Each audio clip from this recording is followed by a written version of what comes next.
A taxa de câmbio é uma relação entre moedas de dois países que resulta no preço de uma delas em relação à outra.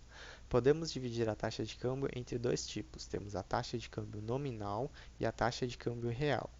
A taxa de câmbio nominal pode ser expressa na seguinte pergunta: quantas unidades de moeda estrangeira eu consigo trocar com uma unidade de moeda no meu país?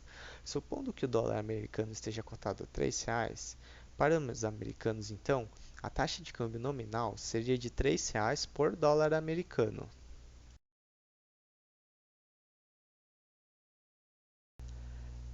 A taxa de câmbio real visa estabelecer uma relação entre bens entre dois países. Se formos citar um exemplo, no caso dos Estados Unidos, se o dólar estiver cotado a R$ 3 por dólar americano, o americano que paga $1 em seu hambúrguer não necessariamente estaria pagando R$ 3 no hambúrguer no Brasil. No caso, o hambúrguer poderia estar custando R$ 10. Então, a taxa de câmbio real iria estabelecer a relação entre quanto que custa um hambúrguer brasileiro em relação ao hambúrguer americano. Se formos colocar na fórmula, a taxa de câmbio nominal, que seria R$ 3 por dólar americano, multiplicado por $1 americano que ele paga em seu hambúrguer, dividido por R$ 10, que seria o preço do hambúrguer no Brasil, o hambúrguer americano estaria custando 0,3 do hambúrguer brasileiro.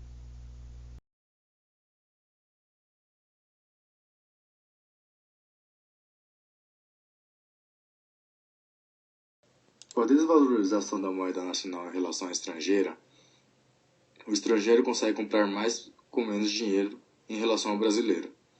Por exemplo, se o dólar aumenta, o custo para a importação de bens fica mais caro. Assim, podemos tomar como exemplo o slide em que o mesmo hambúrguer americano custaria 2 hambúrgueres brasileiros.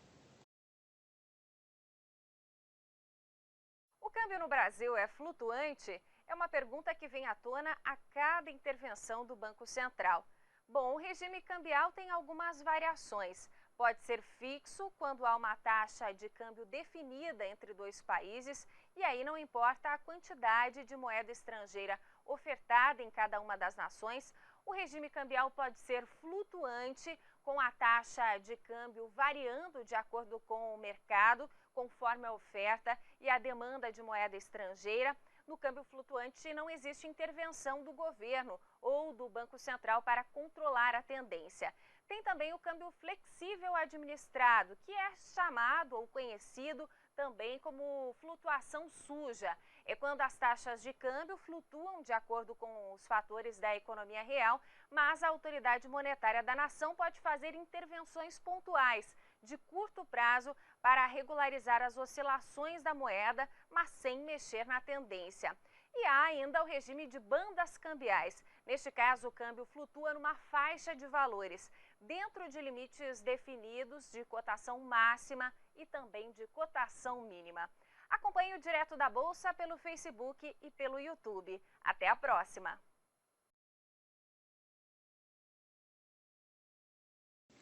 Um dos fatores que influenciam para a flutuação cambial é a política cambial no Brasil. Pelo fato do Brasil adotar a política de dirty floating, ou seja, a taxa varia de acordo com a oferta e a demanda de dólar no Brasil, isso afeta nas taxas adotadas no Brasil.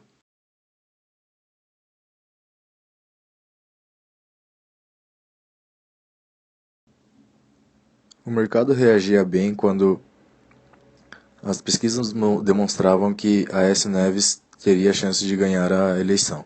Com isso, os investidores otimistas com esse resultado investiam mais no Brasil, o que possibilitava a maior entrada de dólar no país, aumentando assim a oferta de dólar no país. Isso fez com que o real se valorizasse em relação ao dólar através da política cambial adotada no Brasil, o dirty floating.